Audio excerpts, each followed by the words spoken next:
Download now. CC Learning app. Hi welcome to competitive cracker. എല്ലാവർക്കും സ്വാഗതം. അപ്പം നമ്മൾ ഇന്ന് ഈ ഒരു വീഡിയോയുമായിട്ട് വന്നിരിക്കുന്നത് ഒരു വളരെ ഇമ്പോർട്ടൻ്റ് ആയിട്ടുള്ളൊരു കാര്യം നിങ്ങളുമായിട്ട് ഡിസ്കസ് ചെയ്യാനാണ്. അപ്പോൾ എന്താണ് ഈ വീഡിയോ എന്ന് പറയുന്നത്? നമ്മുടെ CSIR ഫിസിക്സിൻ്റെ സിലബസിൽ ഒരു ചെറിയ റിവിഷൻ കൊണ്ടുവരാൻ അവർ ആഗ്രഹിക്കുന്നു.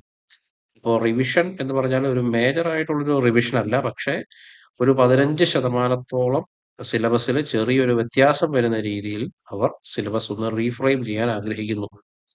അപ്പോൾ ഈ സിലബസിനെ സംബന്ധിച്ച് സ്റ്റേക്ക് ഹോൾഡേഴ്സിന് അവരുടെ അഭിപ്രായങ്ങൾ രേഖപ്പെടുത്താനായിട്ട് ഏപ്രിൽ 13 മുതൽ മെയ് 14 വരെ വിൻഡോ ഓപ്പൺ ആയിരിക്കും എന്ന് CSIR അറിയിച്ചിട്ടുണ്ട്. CSIR HRDG എന്ന സൈറ്റിൽ നിങ്ങൾ കയറി കഴിഞ്ഞാൽ ഇങ്ങനെ ഒരു നോട്ടീസ് നിങ്ങൾക്ക് കാണാം.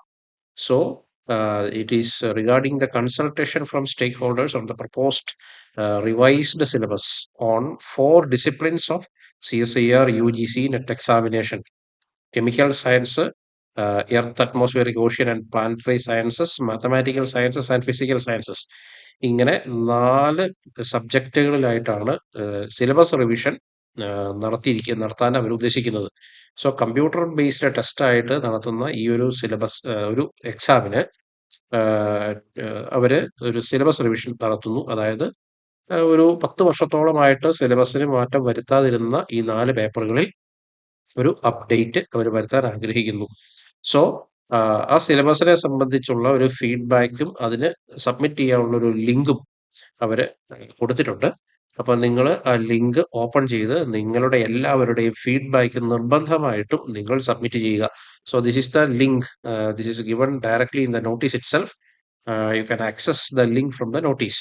So the link will be alive from 13th April 2026 to 14th May 2026. About 1 month time is there. So I request you to utilize this opportunity wisely. അപ്പോൾ ഒരാളിൽ നിന്നും ഒന്നിൽ കൂടുതൽ ഫീഡ്ബാക്സ് എന്റർടൈൻ ചെയ്യുന്നില്ല എന്ന് അവർ പറയുന്നുണ്ട്. സോ നിങ്ങൾ ഈ ഒരു സിലബസ് വായിച്ചിട്ട് പഴയ സിലബസുമായിട്ടൊന്ന് കമ്പയർ ചെയ്തിട്ട് നിർബന്ധമായിട്ടും നിങ്ങളുടെ അഭിപ്രായങ്ങൾ രേഖപ്പെടുത്തുക. ഞാൻ എന്തായാലും എൻ്റെ ഒരു അഭിപ്രായം രേഖപ്പെടുത്തുന്നുണ്ട്. സോ നിങ്ങളും നിങ്ങളുടെ ഒരു അഭിപ്രായം നിർബന്ധമായിട്ടും രേഖപ്പെടുത്തുക സിലബസിനെ സംബന്ധിച്ചുള്ളത്. അപ്പോൾ അത് കൺസിഡർ ചെയ്യും എന്ന പ്രതീക്ഷയോടെയാണ് നമ്മളിരിക്കുന്നത്. സോ ഇതൊക്കെയാണ് ഞാൻ പഴയ സിലബസും പുതിയ സിലബസും കമ്പയർ ചെയ്തപ്പോൾ എനിക്ക് തോന്നിയ മാറ്റങ്ങൾ ഇതൊക്കെയാണ്. പാർട്ട് ബിയും പാർട്ട് സിയിലുമാണ് മാറ്റങ്ങൾ. പാർട്ട് എയിൽ അവർ മാറ്റം കൊണ്ടുവരുന്നില്ല. സോ പാർട്ട് ബി എന്ന് പറയുന്നത് മാത്തമാറ്റിക്കൽ ഫിസിക്സിന്റെ തുടക്കത്തിൽ തന്നെ അവർ പറയുന്ന ഒരു കാര്യം, പാർട്ട് ബിയിൽ അവർ no special functions in part B. Part ബിയിലുള്ള സ്പെഷ്യൽ ഫങ്ഷൻസ് പാർട്ട് സിയിലേക്ക് മാറ്റിയിട്ടുണ്ട്. സോ പിന്നെ കോംപ്ലക്സ് അനാലിസിസിൽ structure of singularities, poles and branch points, branch point എന്ന് പറയുന്ന ഒരു പുതിയ കോൺസെപ്റ്റ് അവർ ഇൻട്രൊഡ്യൂസ് ചെയ്തിട്ടുണ്ട്. പിന്നെ കമ്പ്യൂട്ടേഷണൽ ടെക്നിക്സ് അത് പാർട്ട് സിയിൽ നിന്ന് പാർട്ട് ബിയിലേക്ക് മാറ്റിയിട്ടുണ്ട്. So we can expect more questions from that. So elements of computational techniques, roots of functions, interpolation, extrapolation, integration by trapezoidal and Simpson's rule, solution of first order differential equation, അത് പിന്നെ finite difference methods. നേരത്തെ part സിയിൽ ഉണ്ടായിരുന്നത് ഇപ്പോൾ part ബിയിലേക്ക് അവർ മാറ്റിയിട്ടുണ്ട്. പിന്നെ classical മെക്കാനിക്സിനെ സംബന്ധിച്ച് generalised coordinates, generalised velocities എന്ന് പറയുന്ന ഒരു വേർഡ് അവർ ആഡ് ചെയ്തിട്ടുണ്ട്. പിന്നെ ഓയിലർ ലഗ്രാഞ്ച് ഇക്വേഷൻസ്, നമ്മൾ പഠിച്ചിട്ടുള്ളതാണ് എങ്കിലും സിലബസിൽ ഒരു വേർഡ് അവർ ഇൻട്രൊഡ്യൂസ് ചെയ്തിട്ടുണ്ട്. പിന്നെ ലെഷൻഡ്രോ ട്രാൻസ്ഫോർമേഷൻസ് എന്ന് പറയുന്ന ഒരു വേർഡും അവർ ഇൻക്ലൂഡ് ചെയ്തിട്ടുണ്ട്. ലെഷൻഡ്രോ ട്രാൻസ്ഫോർമേഷൻ നമ്മൾ പഠിച്ചിട്ടുള്ളതാണ്. Lagrange into Hamiltonian, Hamiltonian into Lagrangian, ആ ട്രാൻസ്ഫോർമേഷൻ ആണ് ലെഷൻഡ്രോ ട്രാൻസ്ഫോർമേഷൻ. സോ ആ ലെഷൻഡ്രോ ട്രാൻസ്ഫോർമേഷൻ അവർ ഇവിടെ ഇൻക്ലൂഡ് ചെയ്തിട്ടുണ്ട്.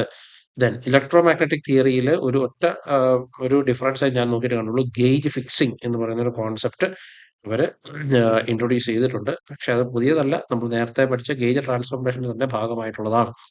ദെൻ ക്വാണ്ടം മെക്കാനിക്സിൽ കുറച്ച് ചേഞ്ചസ് വരുന്നുണ്ട്. ക്വാണ്ടം മെക്കാനിക്സിലെ ചേഞ്ചസ് എന്ന് പറയുന്നത് ഏറ്റവും ബേസിക് ആയിട്ടുള്ള കാര്യങ്ങളിലാണ് കുറച്ച് ചേഞ്ചസ് വരുന്നത്. സോ പ്ലാങ്ക് ഹൈപ്പോത്തസിസ്, പിന്നെ photo electric effect, Bohr Sommerfeld quantization, then time evolution of a quantum system, unitary evolution operator, പിന്നെ reflection and transmission in one dimension. നേരത്തെ സിലബസിൽ അത് ഡയറക്ട്ലി മെൻഷൻ ചെയ്തിട്ടില്ലായിരുന്നു, പക്ഷേ ഇനി മുതൽ സിലബസിൽ അത് ഉണ്ടാവും എന്നാണ് അവർ പറയുന്നത്. Then Schrodinger and Heisenberg pictures, അത് ടൈം ഡിപ്പെൻഡന്റ് പെർട്ടർബേഷൻ തിയറിയിലേക്ക് പോകുന്നതിന് മുമ്പ്. Then equal time commutators of operators, അതൊരു പുതിയ കോൺസെപ്റ്റ് ആയിട്ട് വരുന്നുണ്ട്. പിന്നെ അഡീഷൻ ഓഫ് ആംഗുലാർ മൊമെന്റയിൽ CG coefficients, Clebsch Gordan coefficients അവർ ഇൻട്രൊഡ്യൂസ് ചെയ്തിരിക്കുന്നു. പിന്നെ വിഗ്നർ എക്കാർട്ട് തിയറം, പിന്നെ bound states of hydrogen atom അതും ഇൻട്രൊഡ്യൂസ് ചെയ്തിട്ടുണ്ട്. പിന്നെ ഒരു പ്രധാനപ്പെട്ട കാര്യം എന്ന് പറയുന്നത് പാർട്ട് ബിയിൽ പെർട്ടർബേഷൻ തിയറി ഇല്ല, അത് പാർട്ട് സിയിലേക്ക് മാറ്റിയിട്ടുണ്ട് എന്നുള്ളതാണ്.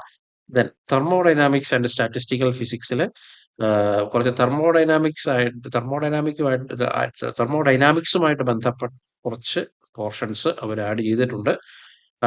Loss of thermodynamics and their applications, പിന്നെ extensive and intensive variables, Liouville's theorem, random walk, then statistical mechanics of discrete and continuous systems, അത് സ്റ്റാറ്റിസ്റ്റിക്കൽ മെക്കാനിക്സുമായി ബന്ധപ്പെട്ടത്. പിന്നെ Debye theory of a specific heat, അത് നമ്മൾ സോളിഡ് സ്റ്റേറ്റ് ഫിസിക്സിൽ പഠിക്കുന്നത് ഇങ്ങോട്ടേക്ക് അവർ add ചെയ്തിട്ടുണ്ട്. പിന്നെ black body radiation and Planck's distribution law, simple metals, ഇത്രയും കാര്യങ്ങൾ തെർമോഡൈനാമിക്സിലും സ്റ്റാറ്റിസ്റ്റിക്കൽ മെക്കാനിക്സിലുമായിട്ട് അവർ ആഡ് ചെയ്തിരിക്കുന്നു. ദെൻ ഇലക്ട്രോണിക്സ് ആൻഡ് എക്സ്പെരിമെന്റൽ മെത്തേഡ്സിൽ ട്രാൻസ്ഡ്യൂസേഴ്സ് എന്ന് പറയുന്ന ഒരു ഭാഗം, പിന്നെ കൈ സ്ക്വയർ ടെസ്റ്റ്, അത് പാർട്ട് ബിയിലേക്ക് മാറ്റി പാർട്ട് സിയിൽ ഉണ്ടായിരുന്നത്. ദെൻ ഇത്രയുമാണ് പാർട്ട് ബിയിൽ വരുന്ന major changes. Then part C നോക്കുവാണെങ്കിൽ മാത്തമാറ്റിക്കൽ ഫിസിക്സിൽ സ്പെഷ്യൽ ഫങ്ഷൻസ് നേരത്തെ പാർട്ട് ബിയിൽ ഉണ്ടായിരുന്നത് പാർട്ട് സിയിലേക്ക് ഷിഫ്റ്റ് ചെയ്തിരിക്കുന്നു എന്നുള്ളത് മാത്രമാണ്. ദെൻ ബാക്കിയെല്ലാം അതുപോലെ തന്നെ. ഓക്കെ, സോ ദെൻ ക്ലാസിക്കൽ മെക്കാനിക്സിൽ പാർട്ട് സിയിൽ ഒരു ചേഞ്ചും ഇല്ല, നേരത്തെ ഉണ്ടായിരുന്ന സിലബസ് അതേപോലെ പ്രിവെയിൽ ചെയ്യും. ദെൻ ഇലക്ട്രോമാഗ്നറ്റിക് തിയറിയിലും there is not change. Quantum മെക്കാനിക്സിൽ അവർ ടൈം ഡിപ്പെൻഡന്റ് പെർട്ടർബേഷൻ തിയറി ഒക്കെ, time independent perturbation theory, entire perturbation theory, approximation methods part ബിയിൽ നിന്ന് പാർട്ട് സിയിലേക്ക് മാറ്റിയിട്ടുണ്ട്. അത് ഒന്ന് ശ്രദ്ധിക്കുക. പിന്നെ അതുപോലെ തന്നെ ഇവിടെ സഡൻ ആൻഡ് അഡയബാറ്റിക് അപ്രോക്സിമേഷൻ ഒക്കെ ഇൻക്ലൂഡ് ചെയ്തിട്ടുണ്ട്. അത് ടൈം ഡിപ്പെൻഡന്റ് പെർട്ടർബേഷൻ തിയറിയുടെ ഭാഗമാണ്. So time dependent perturbation theory interaction picture അവിടെ ഇൻക്ലൂഡ് ചെയ്തിരിക്കുന്നു. ഹൈസൻബർഗ് പിക്ചറും ഡിറാക് പിക്ചറും നേരത്തെ നമ്മൾ അവിടെ കണ്ടു, പാർട്ട് ബിയിൽ കണ്ടു, ഇവിടെ ഇന്ററാക്ഷൻ പിക്ചർ. പിന്നെ constant and harmonic perturbations, Fermi's golden rule, sudden and adiabatic approximations ഒക്കെ ഇവിടെ ആഡ് ചെയ്തിരിക്കുന്നു. അതാണ് ഒരു മേജർ ചേഞ്ച്. ക്വാണ്ടം മെക്കാനിക്സിൽ കുറച്ച് ചേഞ്ചസ് അങ്ങനെ വരുത്തിയിട്ടുണ്ട്, ഒരു റീഷഫ്ലിംഗ് നടത്തിയിട്ടുണ്ട്, കുറച്ച് കാര്യങ്ങൾ ആഡ് ചെയ്തിട്ടുമുണ്ട്. Then coming to statistical mechanics, ഇവിടെ metastable states, coexistence of phases, പിന്നെ ലാൻഡോ തിയറി, അതൊക്കെ പുതിയതാണ്.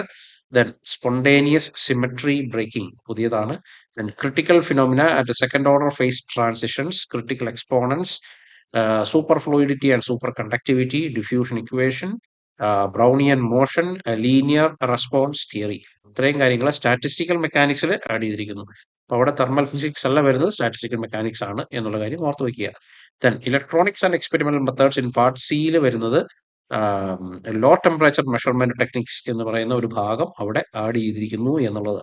ദെൻ അറ്റോമിക് ആൻഡ് മോളിക്കുലാർ ഫിസിക്സിനെ സംബന്ധിച്ച് അവിടെ Hund's rule, then periodic table, physical and chemical properties of atoms, then relativistic corrections and fine structure of hydrogenic atoms, hydrogen molecular ion and hydrogen molecule, then molecular orbitals, spectral broadening and line width, പിന്നെ ലേസേഴ്സിൽ rate equation, atom cooling and trapping, ഇത്രയും കാര്യങ്ങളാണ് atomic and molecular ഫിസിക്സിൽ വന്നിരിക്കുന്നത്. Then condensed matter ഫിസിക്സിനെ സംബന്ധിച്ച് അവിടെ classification of Bravais lattices in 2 and 3 dimensions, liquid crystals in place of quasi crystals, അതായത് നേരത്തെ ക്വാസി ക്രിസ്റ്റൽസ് ആയിരുന്നു, അതിന്റെ ഭാഗത്തേക്ക് ഇവിടെ ലിക്വിഡ് ക്രിസ്റ്റൽസ് ആഡ് ചെയ്തിരിക്കുന്നു എന്നുള്ളതാണ്.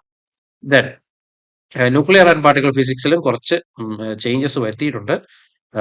അവിടെ ന്യൂക്ലിയർ ഫിസിക്സിലെ കളക്റ്റീവ് മോഷൻ, കളക്റ്റീവ് മോഡൽ, അത് പിന്നെ വൈബ്രേഷൻ റൊട്ടേഷൻ, ഗൂസ് എക്സ്പെരിമെന്റ്, പിന്നെ ഫിഷനെ സംബന്ധിച്ചുള്ള കാര്യങ്ങൾ, പിന്നെ ന്യൂക്ലിയർ റിയാക്ഷൻസ്, ഫ്യൂഷൻ, പിന്നെ എനർജി ജനറേഷൻ ഇൻ സൺ, സിമ്പിളാണ് അത്. പിന്നെ accelerators, tandem and linear accelerator, cyclotron, synchrotron, പിന്നെ ഡിറ്റക്ടർ ആഡ് ചെയ്തിട്ടുണ്ട്, bubble and cloud chambers, then proportional counters, scintillators, semi conductor detectors etcetera.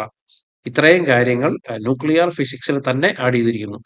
Then standard model particle ഫിസിക്സിലേക്ക് വരുവാണെങ്കിൽ standard model of particle physics, quarks, leptons, gauge bosons. Then standard model of particle physics, ആ gauge bosons, Higgs ബോസോണ്, ഇങ്ങനത്തെ കാര്യങ്ങളൊക്കെ അവിടെ വന്നിട്ടുണ്ട്. Higgs ബോസോണിനെ സംബന്ധിച്ച് പോലും അവർ add ചെയ്തിട്ടുണ്ട് എന്നുള്ളതാണ് പ്രധാനപ്പെട്ട കാര്യം.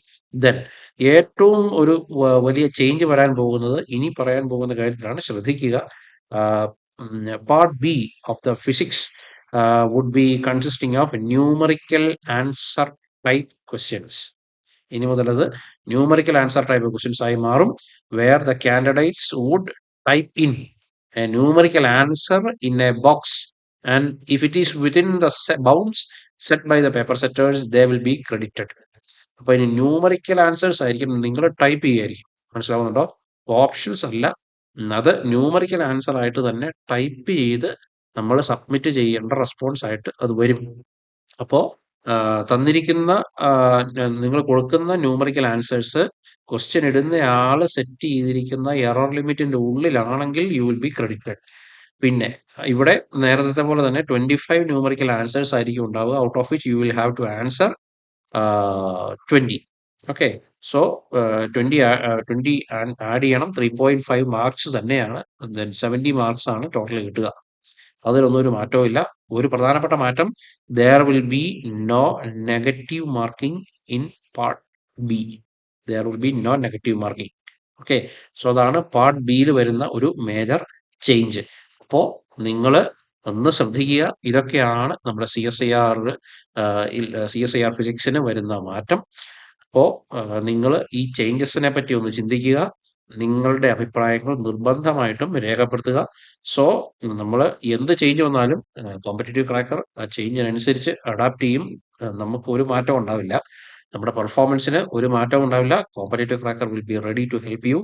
അപ്പം നിങ്ങൾക്ക് ഈ ചേഞ്ചസിനെ പറ്റി എന്നോട് ഒരു അഭിപ്രായം ചോദിക്കുകയാണെങ്കിൽ ഇറ്റ്സ് എ പോസിറ്റീവ് ചേഞ്ച്. കാരണം നമ്മുടെ ഇവിടെ പലരും പറഞ്ഞുകൊണ്ടിരുന്നത് FIUGP ഒക്കെ വരുമ്പോഴത്തേക്കും സിലബസ് വളരെ ലൈറ്റ് ആക്കി കളയും. ആ ഒരു ഭയം എനിക്കും ഉണ്ടായിരുന്നു. പക്ഷേ എന്തോ ഭാഗ്യത്തിന് സിലബസ് ലൈറ്റ് ആക്കാൻ ഉദ്ദേശിക്കുന്നില്ല എന്ന് തന്നെയാണ് CSIR ഇവിടുന്ന് വ്യക്തമാക്കുന്നത് എന്നാണ് എനിക്ക് തോന്നുന്നത്. ഈ ഒരു സിലബസ് ഇനി വരുന്ന ഒരു 10 വർഷത്തേക്ക് ഈ ഒരു സിലബസ് തന്നെ ആയിരിക്കും ഉണ്ടാവുക. അപ്പോൾ ഈ ഒരു സിലബസിൽ നിങ്ങളുടെ അഭിപ്രായങ്ങൾ നിങ്ങൾ രേഖപ്പെടുത്തുക. എൻ്റെ ഒരു അഭിപ്രായത്തിൽ ഇനി കുറച്ച് കാര്യങ്ങളും കൂടി ആഡ് ചെയ്യാവുന്ന കുറച്ച് കാര്യങ്ങളുണ്ട്. മാത്തമാറ്റിക്കൽ ഫിസിക്സിലാണെങ്കിലും ക്വാണ്ടം മെക്കാനിക്സിലാണെങ്കിലും ക്ലാസിക്കൽ മെക്കാനിക്സിലാണെങ്കിലും കുറച്ച് കാര്യങ്ങൾ ആഡ് ചെയ്യാം. പിന്നെ ഇലക്ട്രോമാഗ്നറ്റിക് തിയറിയിലും ആഡ് ചെയ്യാവുന്ന കുറച്ച് കാര്യങ്ങളുണ്ട്. ആന്റിന തിയറിയൊക്കെ നമുക്ക് ഇൻക്ലൂഡ് ചെയ്യാവുന്നതാണ്. വേവ് ഗൈഡ്സ് ഒക്കെ നമ്മുടെ സിലബസിൽ ഉണ്ടെങ്കിലും ആന്റിന തിയറിയിലോട്ടൊന്നും പോയിട്ടില്ല. ആന്റിന തിയറിയൊക്കെ ഇൻക്ലൂഡ് ചെയ്ത് കഴിഞ്ഞാൽ വളരെ നല്ലൊരു സിലബസ് ആയിട്ട് മാറും. അപ്പോൾ അത് ഒരു പോസിറ്റീവായിട്ടുള്ളൊരു ചേഞ്ച് തന്നെയാണ്. ഇങ്ങനൊരു നമ്മളുടെ അഭിപ്രായം ചോദിക്കുന്നതും നമ്മളിൽ നിന്നും ഒപ്പീനിയൻസ് കേട്ടിട്ട് സിലബസിൽ ഇനിയൊരു റീസ്ട്രക്ചറിങ് അവർ വരുത്തുകയാണെങ്കിൽ that will be well and good. So അപ്പോൾ നിങ്ങൾ മറക്കരുത്, മെയ് 14 തീയതി വരെയാണ് നമുക്ക് സമയമുള്ളത്. 14 തീയതി ആകാൻ നോക്കി നിൽക്കേണ്ട. ഇപ്പോൾ തന്നെ നിങ്ങൾ 1-2 ദിവസം എടുത്ത് ഈ സിലബസിനെ പറ്റി ഒന്ന് ചിന്തിച്ച് നിങ്ങളുടെ അഭിപ്രായങ്ങൾ രേഖപ്പെടുത്താനായിട്ട് ശ്രദ്ധിക്കുക. സോ ഇത് more or less this syllabus will be accepted. അപ്പോൾ നിങ്ങൾ പഠനം ജൂണിലേക്ക് ഈ ഒരു സിലബസ് എന്തായാലും വരില്ല എന്നാണ് ഞാൻ പ്രതീക്ഷിക്കുന്നത്. ജൂണിലേക്ക് വരാൻ സാധ്യതയില്ല. വരുന്ന ഡിസംബർ മുതൽ ഈ ഒരു സിലബസിലായിരിക്കും, ഈ ഒരു മാറിയ സിലബസിലായിരിക്കും ഈ എക്സാമും, മാറിയ പാറ്റേണിലായിരിക്കും എക്സാമും. സോ ഇതാണ് ഒരു പ്രധാനപ്പെട്ട അപ്ഡേറ്റ്. നിങ്ങളെല്ലാവരും ഈ ഒരു അപ്ഡേറ്റ് അറിഞ്ഞിരിക്കുക. So wish you all the best and we will see you with another video. എല്ലാവരും നന്നായിട്ട് പഠിക്കുക. ഈ വരുന്ന ജൂണിലേക്കുള്ള എക്സാമിന് നന്നായിട്ട് പഠിച്ച് ഒരുങ്ങുക. Thank you very much.